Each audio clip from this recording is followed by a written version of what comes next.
Hello, insects of YouTube. It is Adam Noyce from Adam Noyce, and joining me once again is my good friend Super DM64, Dylan McCandless. Say hi, Super DM. Hello, all. And today we're going to talk about the final Daimajin movie, known as either Daimajin Strikes Again, or as I know it, Wrath of Daimajin. Yeah, why are there two separate titles? Do you know? Some DVD mix-up title thingy. The ADV release of the movie apparently mixed up this movie and the last movie, and they called... I don't know what happened. But all I know is that I grew up knowing this movie in lore as Wrath of Daimajin. And the Blu-ray says Daimajin Strikes Again, which I think Daimajin Strikes Again is more accurate to the original Japanese title. Yeah. Since none of these were apparently released in theaters here in the U.S., they were released on television. And this one, Daimajin Strikes Again, I'll always have to keep pausing before I say that, because I will say Wrath. This one was the only one that wasn't released. This one wasn't released here in the United States on television until the 1990s. I can certainly understand the mix-up, because it does sound more like a second movie kind of title, doesn't it? It does. And then the actual second movie was called... Return of Daimajin. Return, which... that could be any of them, honestly. That's one of those sort of titles, and that could have very easily been three. So I can understand the mix-up. Well, yes.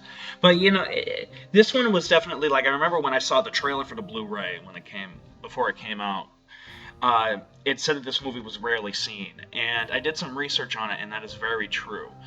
Outside of Japan, this movie has almost never been seen before until, really, this Blu-ray. And so that immediately kind of piqued my interest in it. Yeah. Just because I always like seeing those, like, rarely seen outside of Japan or whatever. These pique my interest. And so going into this, I was really curious what I was going to see. And, man, was it not what I was expecting. No, I don't think it's anything at all what one would expect, especially coming off the last two movies. Of course, I was a bit worried at first. Of course, you warned me about this beforehand, but about the fact that the movie centers around a group of children. Yes, and that's the number one thing that's different. It was like, it almost felt like this one was cashing in on Gamera. Yeah, and I'm not generally a fan of child actors. There are exceptions to that, but 9 times out of 10 child actors just don't really do it for me. They annoy me, and it's usually a bad sign for a movie when the entire thing is focused on them. But in this case, and in other cases, like, to go to another Dai, or I guess whatever that other company's called, the Bandai example, Gamera the Brave is another movie where I didn't mind the child. In this case, I think that the child actors did an admirable job. I think they did a really good job, and I've said it before in other videos, and I'll say it again here. This is my favorite out of the Daimajin Trilogy, and the simple reason is because when I first watched this movie, to be honest, I forgot it was a Daimajin movie. I was so invested in this film's plot and in this film's characters. Until they get on the mountain and actually see the statue, it does kind of like shock you back into like, oh yeah, I'm watching a Daimajin movie, aren't I? Well, yeah, and just to get into it, there is something else that makes this movie stand out for me compared to the other two, and why I call this film my favorite. One of them was when the kids see the Daimajin statue, they say something that I never thought I'd hear in a Daimajin movie, and that was one of the kids says, "Look at the face, it looks kind." And I remember that line.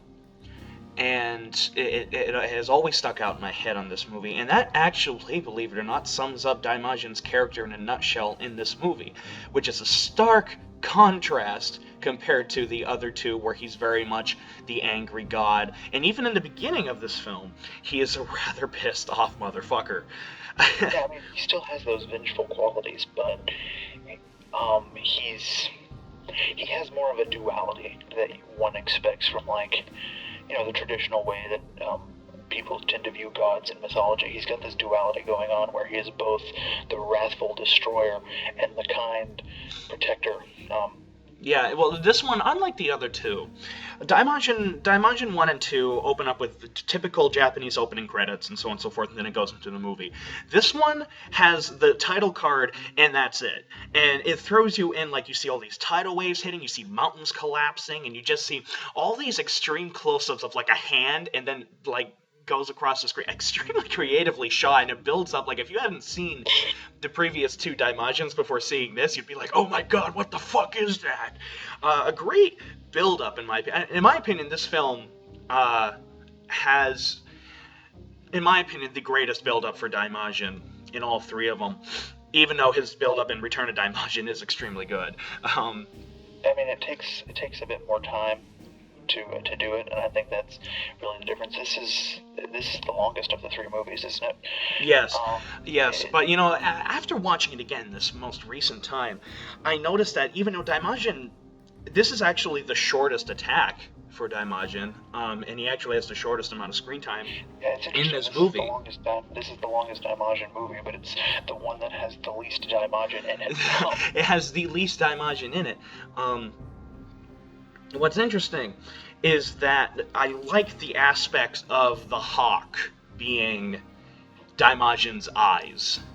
Yeah, that was an interesting new addition to the mythos. The idea of him using an animal as like an avatar when he's not in his regular form. And even when he's in his regular form, the hawk was still flying around. Right, like it's an all-seeing eye kind of thing. Yeah.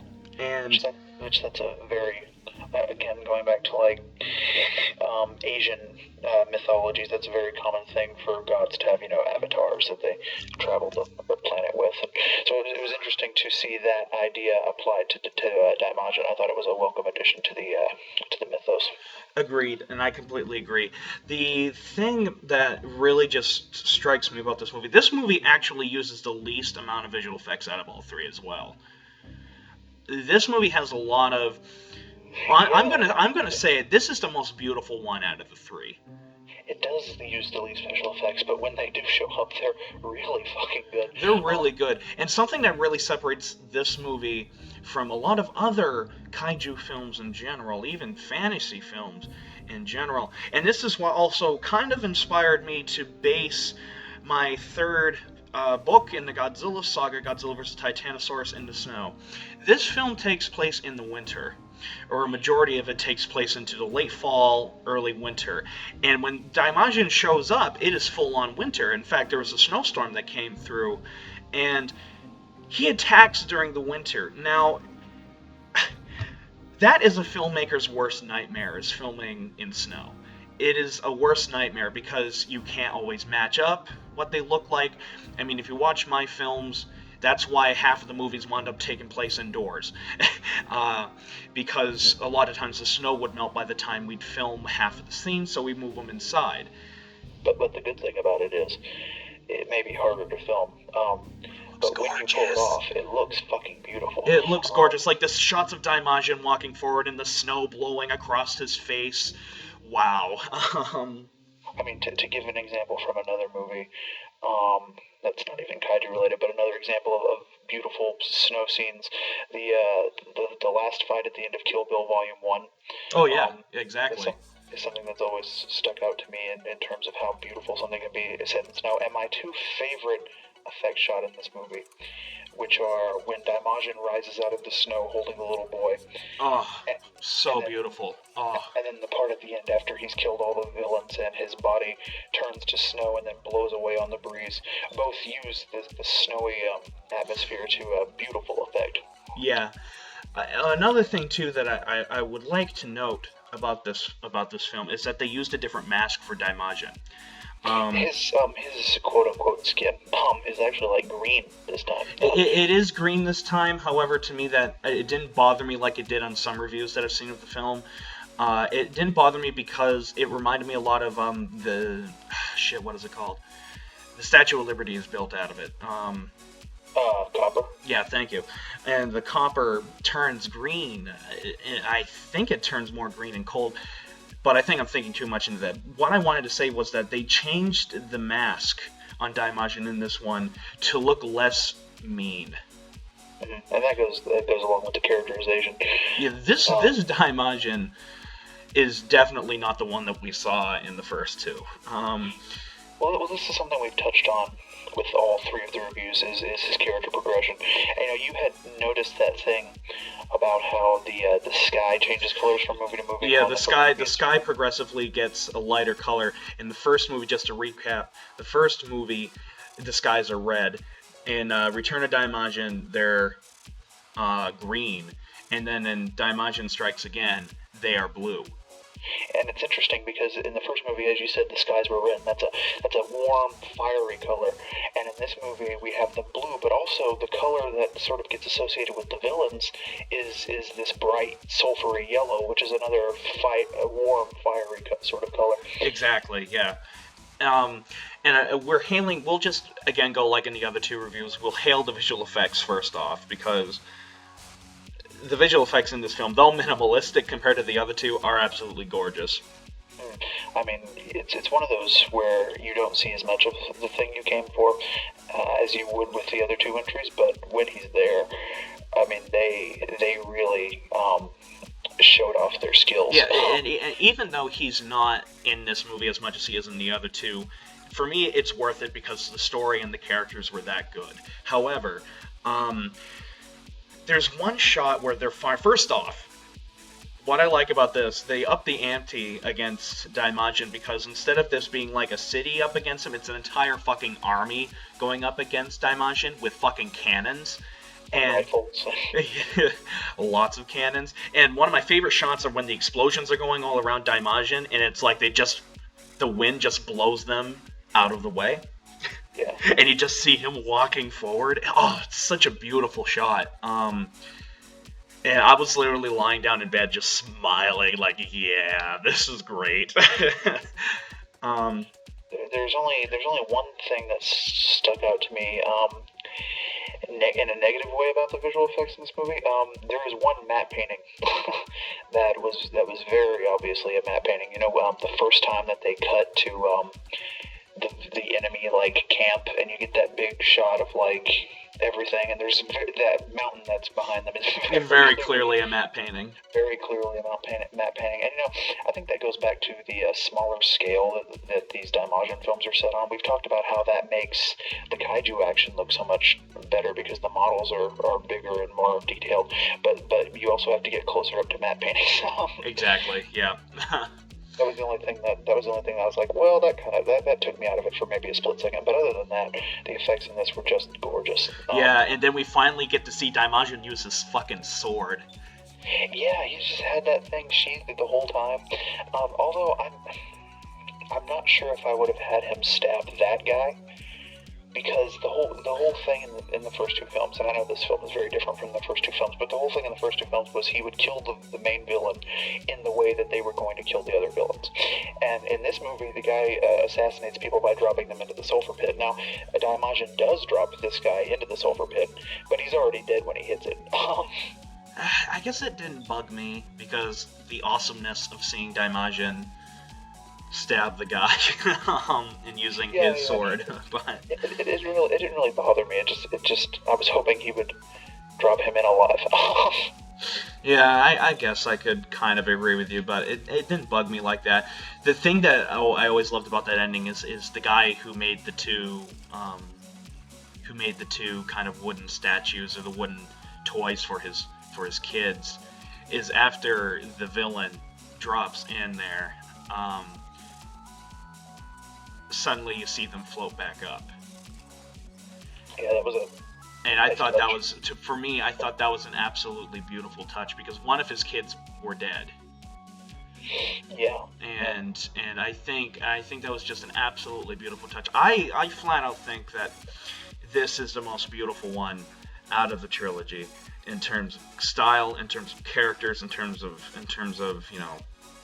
its plot. I think this is a very, not just good fantasy movie. In my opinion, this isn't just a good fantasy movie. This isn't just a good kaiju movie. I legitimately think that Daimajin Strikes Again is a good movie. Right, in the same way that we can hold up a film like Gojira and say that this is good, not just on the kaiju scale, I guess you could say. Right. Yeah, and I told you this before, and I'm not afraid to admit it. Well, you know me. I cry at the drop of a hat. I fully admit that if I'm really invested in a movie. The first time I watched this movie, when the kid goes up and he's like, my friends won't wake up, but if I offer my body, if I offer myself to you, save them. That's all I ask. And he jumps off the cliff. I was crying. The first time I watched that scene, and I was like, am I going to cry this next time I'm going to watch this scene? And sure enough, I did. And, you know, I was not expecting this in this movie. Like, the first time I sat down and watched it, I was like, oh no, there's fucking kids. Oh no. Yeah. And I was watching it, and I was watching it, and suddenly I was like, no, I'm really invested in these kids saving their parents. I'm really invested in these kids surviving this. I like these kids. I'm rooting for these kids, which is so rare in film. The only other time I remember really rooting for kids in this way is in the first Rugrats movie where they get lost in the woods. It's an interesting comparison for Daimajin. Oh, God, I love this movie. Since you already sort of touched on it, and I think we're segueing into the story now, one thing that amazed me watching this movie this time was that kid dies. That kid does. This movie shows... This movie's got balls. The kid fucking dies. This movie's got some balls. Because I was waiting. I was so sure it was going to happen too. I was waiting for the moment at the end where Daimajin would like bring the kid back to life, or even worse, he would just sort of stumble out of the woods and we would be like, you've been alive this whole time. But it never happened. The kid died. Yeah, what happened was like a rock fell on his foot. He broke his foot. And they were like, we'll carry you. And then they get split because they make that raft, and then it falls apart. And so we got the little kid, what's his name? They call him like Little Suji or something. It was they call him Little Sugi. His full name is Sugimatsu. Okay, all right, Little Sugi. And Sugi is like holding on to him for like dear life before he gets caught in the rapids, and this kid's like, no, just let me go, just keep going, just let me go. And unfortunately the kid lets go because he can't hold on to him anymore. And you just see his body float down the river, and I'm like, holy fuck, this movie throws no fucking punches at all. And then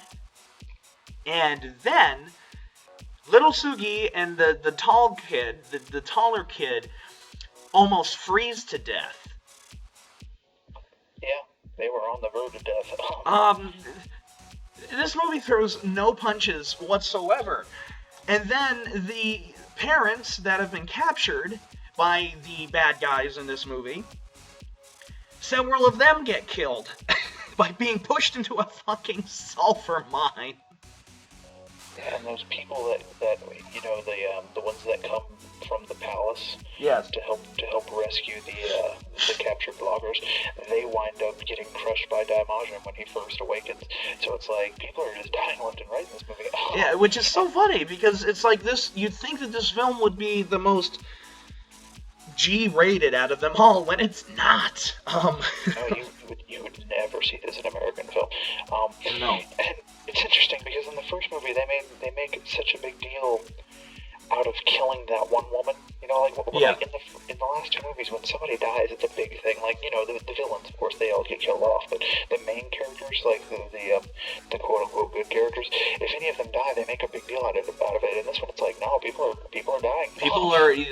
That's another thing that I admire about this, is that this movie does treat it like people are people. And this actually surprisingly takes a relatively realistic approach to it.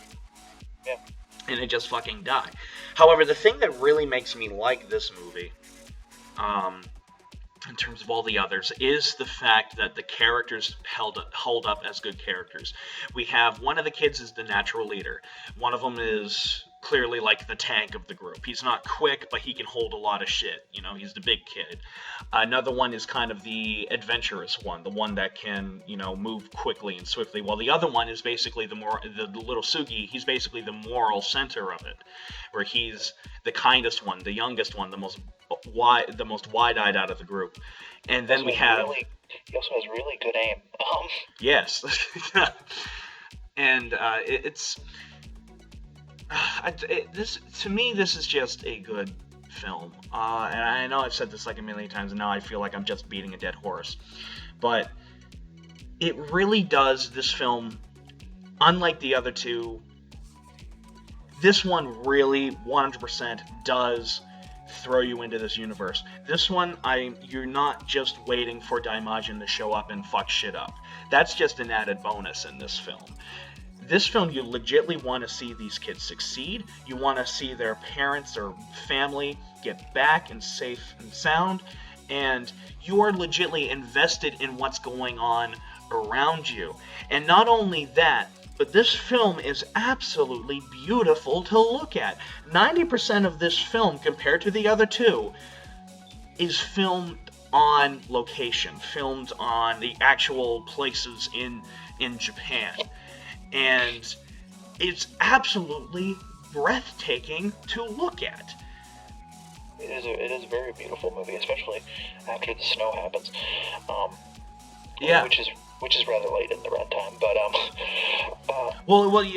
this film does establish a ticking clock, unlike the other two. This film establishes a ticking clock because all the parents are like, "It's gonna snow soon." Yeah. And as soon as they say, in fact, that's the line. As soon as they say it's going to snow soon, and then they go, the only ways we get to this valley, Hell's Valley, in time, which is where these people are working on the secret weapon,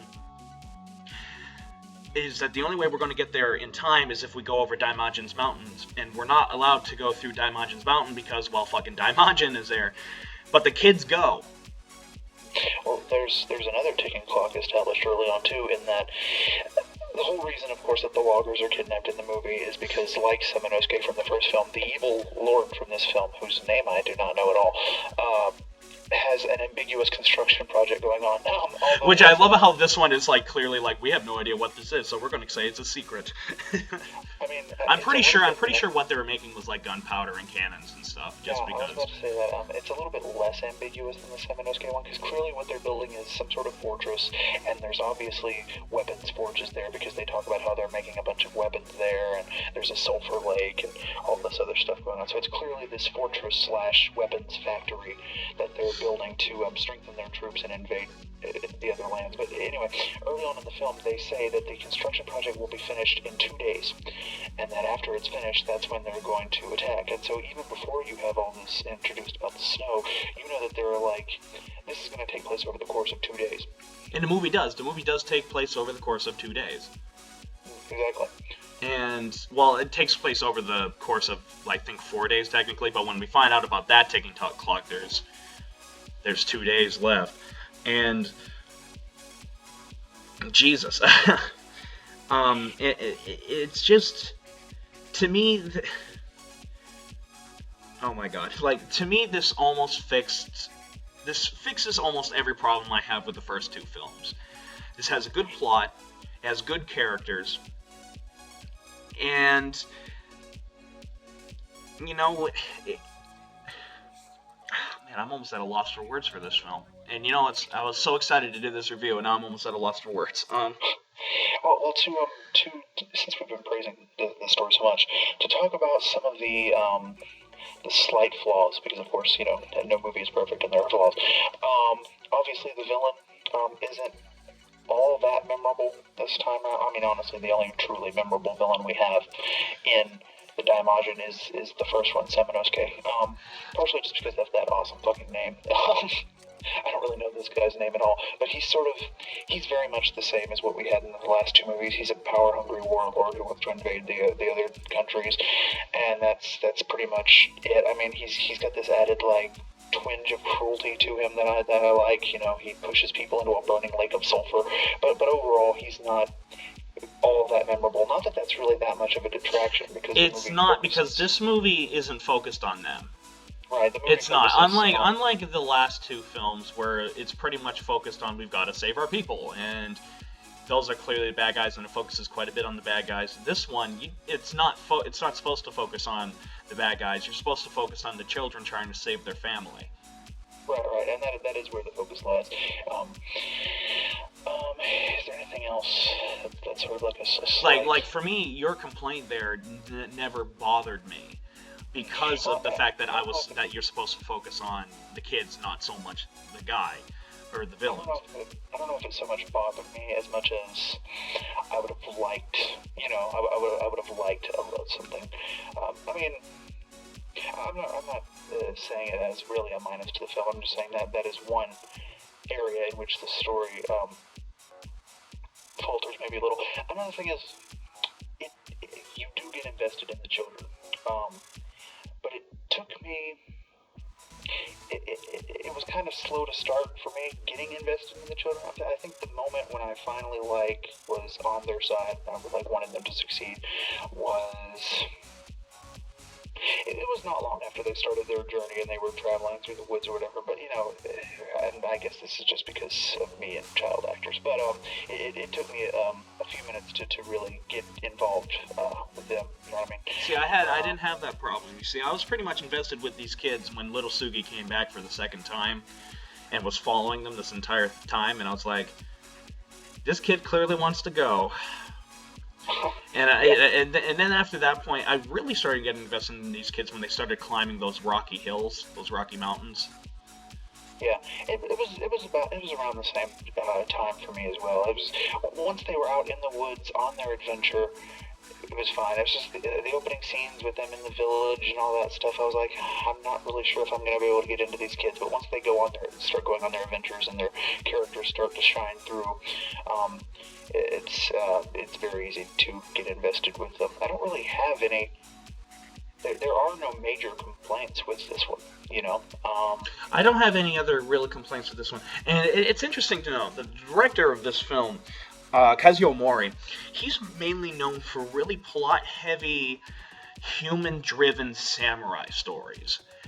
He directed a lot of the Zaitochi movies, The Blind Swordsman.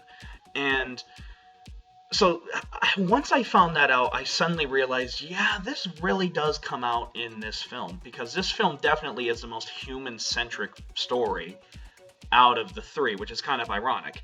But this film also, to me, feels the most human out of the bunch, because I felt like all the emotions that are going through the parents or the kids' bodies, they were real. That the emotions were there, and because they believed, I think, and this is a testament to both the directing, the writing, and the acting, is that because these kids' emotions looked real to me, therefore I felt them, and I felt invested in this story.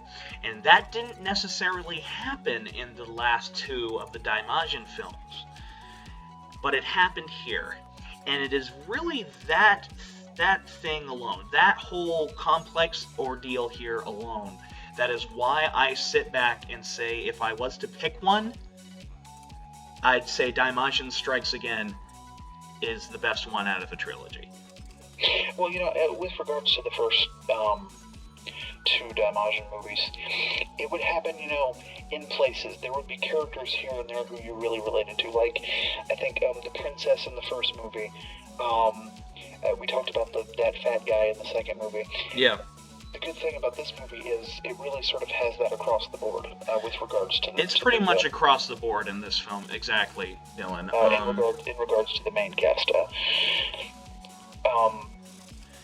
And then of course another thing that I like about it is that the leader of these kids, he kills himself to basically save his friends. He doesn't just, cry a tear or offer himself to Daimajin. This kid actually jumps off the cliff. Yeah, and it is that moment. He isn't just like plunge a knife into his stomach or something like that. He jumps off a fucking cliff. He does. He jumps off a cliff, and I actually thought it was the. Fuck it, time to talk about this. Akira Ifukube's music for this film is breathtaking. When all of a sudden you see Daimajin come out of the that like that swirling bit of snow, and he comes rising up, and all of a sudden you hear that of course the Daimajin theme, and it's very hectic and very brash and very dark, and then all of a sudden it switches to this almost really slightly uplifting music when suddenly you see in Daimajin's hand the kid. And then there's that moment where he said he lays the child down, and then he awakens. The kid wakes, and he's like, oh shit, there's a fucking giant walking statue in front of me. But then all of a sudden, and this is another reason why I like the decision to change the mask on Daimajin, because on this one you just see this great moment where you see the kid looking up at Daimajin and Daimajin looking down at the kid, and they lock eyes. And to me, it actually felt like they were there in the same space, for me. It actually felt like I wasn't just watching, some guy in a statue suit instead of a rubber lizard suit and some kid on the soundstage. No, this to me felt like they were actually there together. And the only other comparison I can really make to something like this happening in a Japanese kaiju film is the scene where Gamera saves that girl and puts her down where the other human characters can basically unwrap her from Iris's fetus juice stuff, and Gamera's watching them do this. That felt like they were there in the same space at the same time. I got that here as well, and I have to admit, a lot of it came down to just how wonderful the music was in that scene. Because at first you're like, oh fuck, Daimajin's here, he's gonna fuck shit up, and then all of a sudden you just see the kid, and as soon as you see the kid in his hand, suddenly the music switches, which I think is a brilliant move in Akira Ifukube's case. God, you have no idea how much I like this movie. Yeah, I mean, we talked about with the last two movies how, and of course anybody who is a fan of the kaiju genre in general knows this anyway, how brilliant Ifukube handles his scores, and how he chooses, motifs for certain moments, and that right there is a prime classical example of how he really makes you feel for this situation, despite the fact that you're looking at a giant statue god thing. And to me, the entire score in general is really good. Another one that always just made me, and actually it was the music that made me cry in this film more than anything else, and that was, of course, when the kid actually goes to kill himself. There's a scene. Okay. Talk about great characters. That kid, whose name escapes me, but the leader. What happens is Daimajin's eagle basically saves them at the last second from these people that have been hunting them. And when the eagle saves them, the eagle gets shot and dies. And the kid goes running to the eagle and sees that it's dead, right? And then the sad music starts playing. And it cuts away towards the family praying to the Daimajin statue. And then the Daimajin statue starts bleeding again, which I thought was a nice touch. And then all of a sudden it cuts back to the kid, and the kid has buried the eagle. Yeah. I love that moment too. It's a great little moment for Daimajin where, up to that point, he had allowed the children to traverse his mountain, obviously, because if not, they would have been dead. Probably fucking killed a long time ago. But it's the moment when the samurai kills his avatar that Daimajin finally says, oh, fuck these guys, and comes to life. And there's a great moment, very reminiscent to the first film, where you see the blood trickling down his forehead. That comes back here. And then he goes on his rampage, saves the child, resurrects his hawk, eagle thing, and then goes off and has his customary destruction scene. Yeah, and this... Oh, wow. And you see, personally, I love Daimajin throughout this entire film because of that avatar, the whole eagle thing. And that's because Daimajin, if he wanted to kill these kids, he could have done it. But clearly, something about these kids venturing into the woods, because immediately it establishes that this hawk is watching them. Because there are several scenes where you can hear it chirp, or you can hear it screech, and then it'll cut to it, like, flying over or something.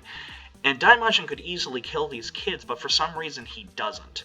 And a part of me thinks that it's because their intentions are so pure and so selfless.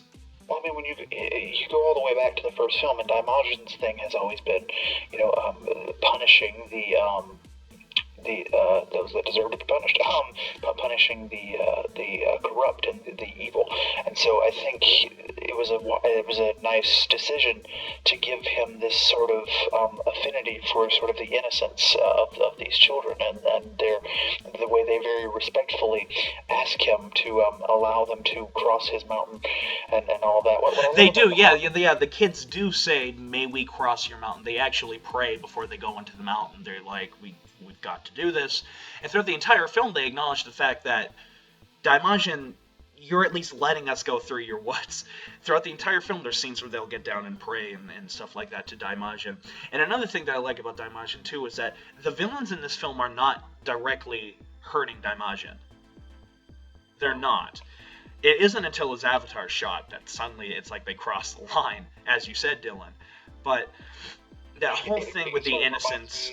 It sort of reminds me of, like, a moment out of, like, a Greek myth where, like, you destroy, where a human character will destroy something, be it an animal or a temple or something that is sacred to a specific god, and that's when that god sort of wakes up and goes all scorched earth on their ass. What I love about the idea of the hawk is that it gives Daimajin, even when he's not on screen, an added presence throughout the entire film. Exactly. You don't get a lot of Daimajin in this movie in his traditional form. He is there throughout the entirety of the film in the form of this hawk that watches the children on their journey and eventually saves them from the samurai. Which I love that scene so much, where the hawk saves them. It's like the hawk didn't have to do this, but the hawk felt, or Daimajin felt, compelled to save the kids.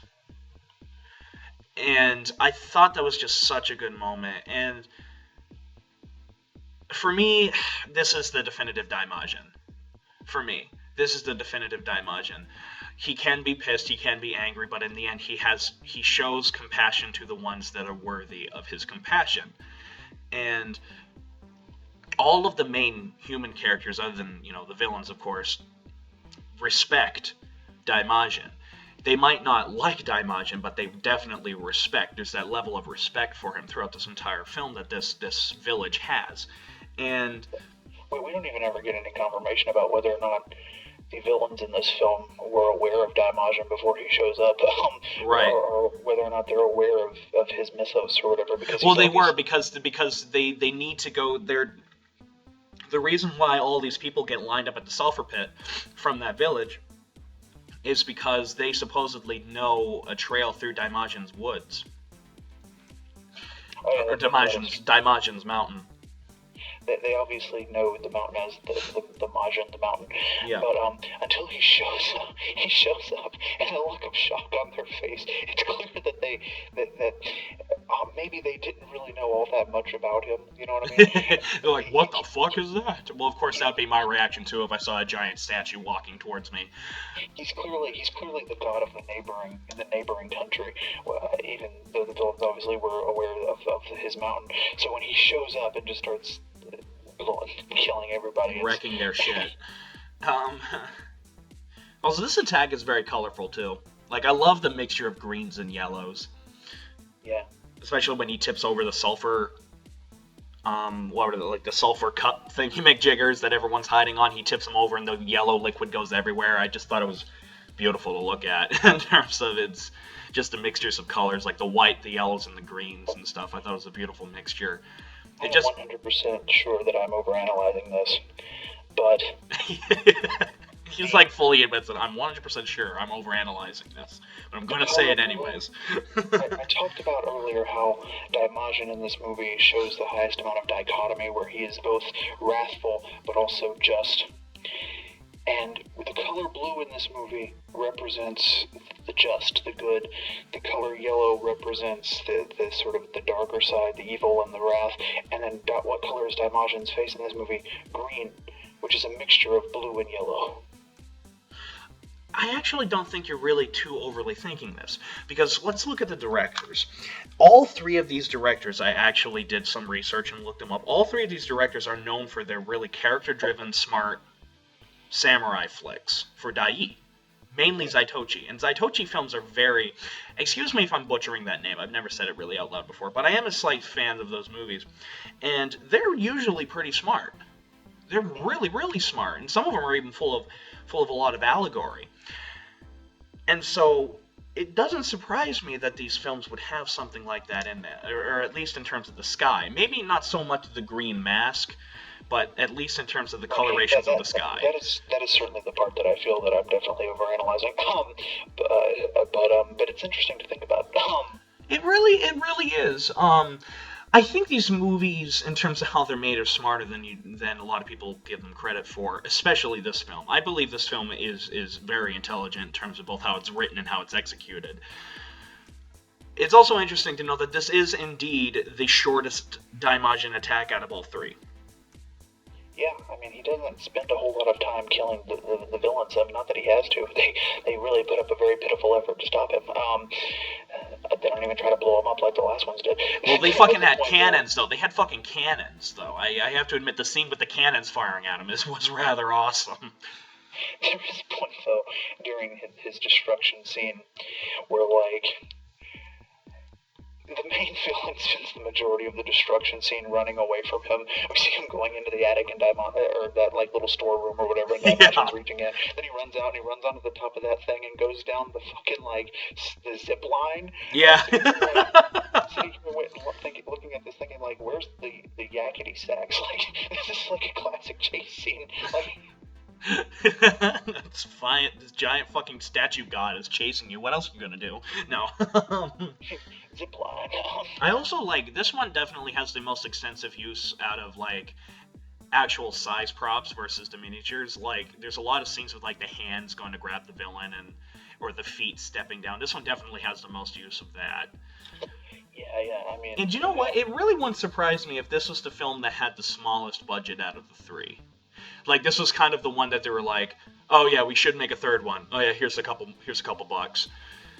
Yeah, I mean, it amazes me that they produced this entire trilogy over the course of a single year. Yeah. So. Well, considering that 90% of the crew was the same, like even this film, the actor who played the main villain on The Return of Daimajin also plays the main villain on this one. There are a lot of the actors kind of come back. They're in like different positions. Like, instead of being like the main character in this film, they're like a side character in that film or something like that. A lot of the cast is the same special effects director, same director of photography. It doesn't really surprise me that these films were all made at roughly the same time. However, what does surprise me is how well quality-wise all three films are.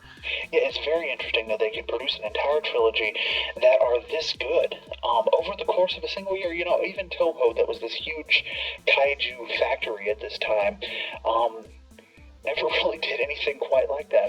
I mean, the closest thing we have to that is in 1964 with Dogora, Mothra vs. Godzilla, and Ghidorah, but those weren't made at the same time. Those are made at 3 different times of the year.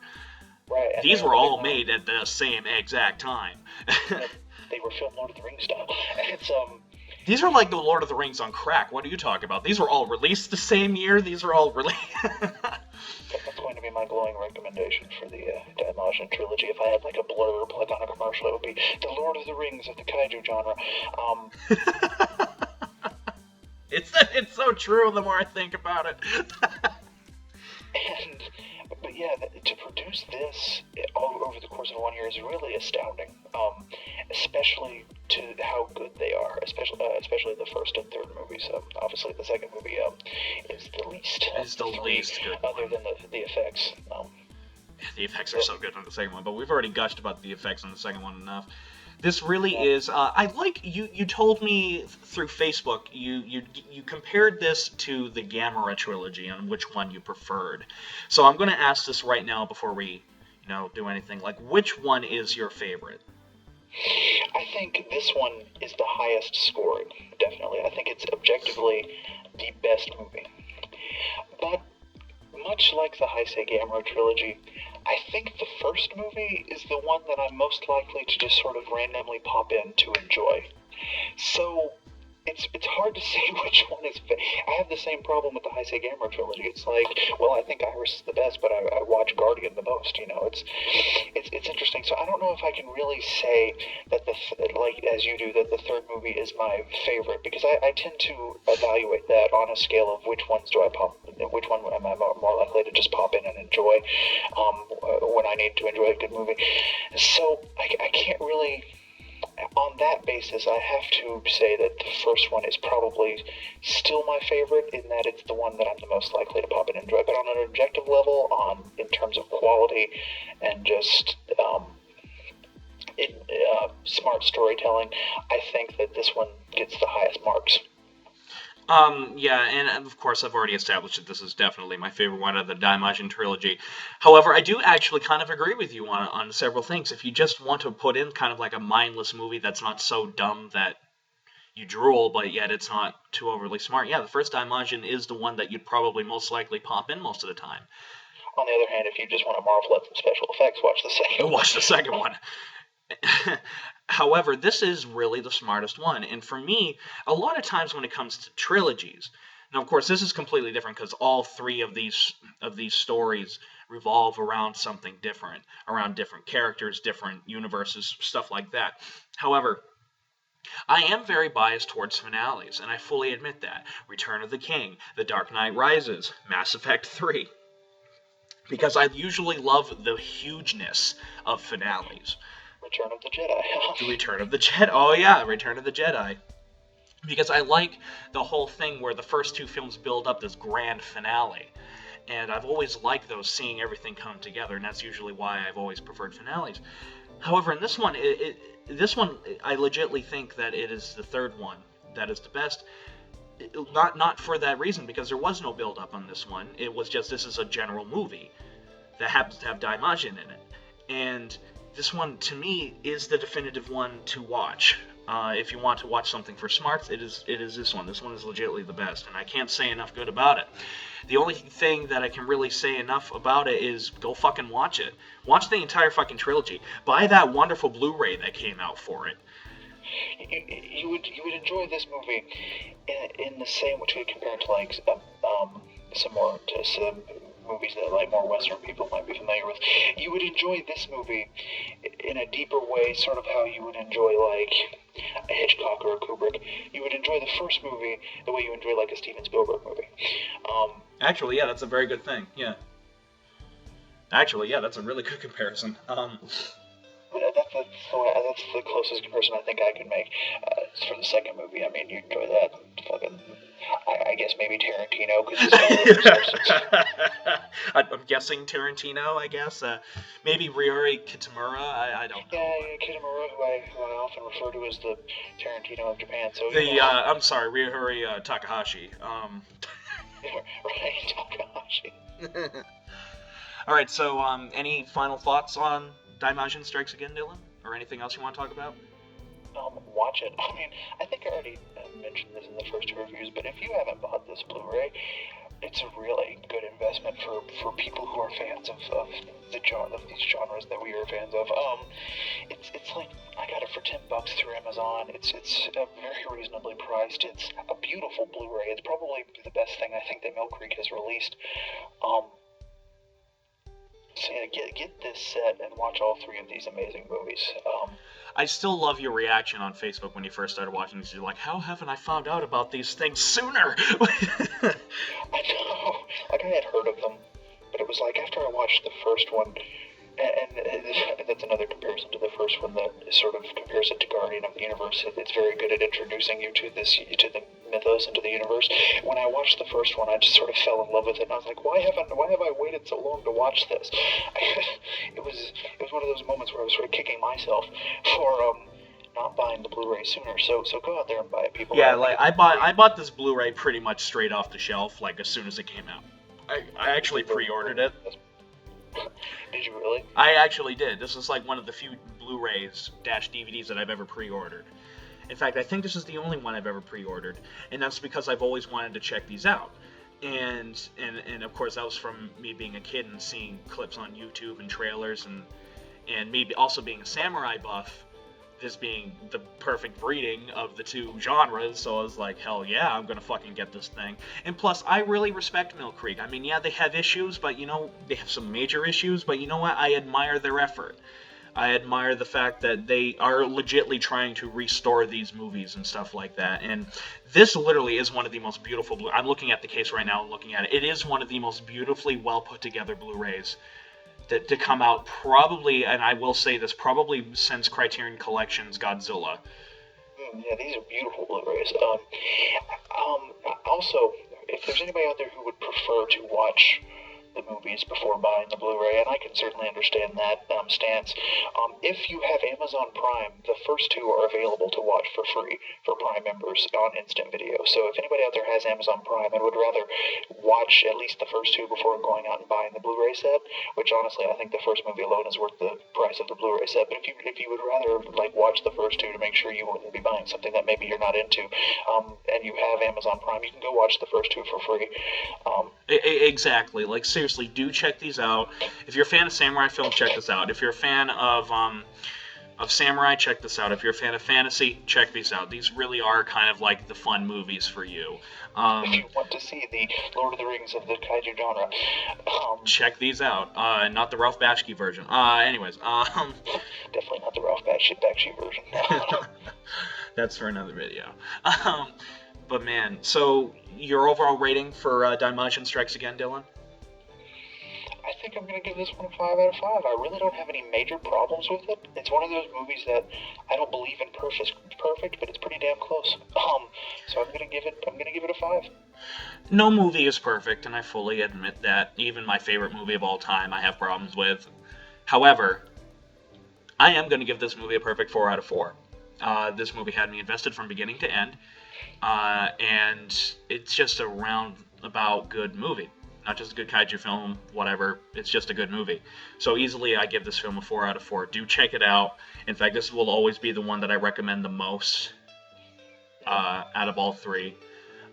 In terms of story-wise, if I say, oh, you just want to be introduced to Daimajin, of course I'm going to recommend the first one. But if I say you just want to watch a good movie, watch this movie. Yeah, I think what I love about this trilogy is if you want a really strong, smart movie, you've got this one. If you want just a generally entertaining and fun and also pretty smart movie, you've got the first one. And if you just want to nerd out over some special effects, you've got the second one. So you really can pick your poison when it comes to this. You really can, yeah. There's something for everyone to be found in the Daimajin Blu-ray. And the special features on the Blu-ray are pretty good too. Not gonna lie, they were definitely insightful. Yeah, there's an interview with the cinematographer, I believe it is. Yeah.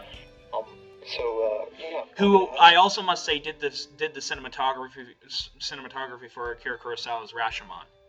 So that explains a lot. This guy's got a pretty good pedigree. Anybody who works with Akira Kurosawa and lived to tell the tale clearly did their job okay.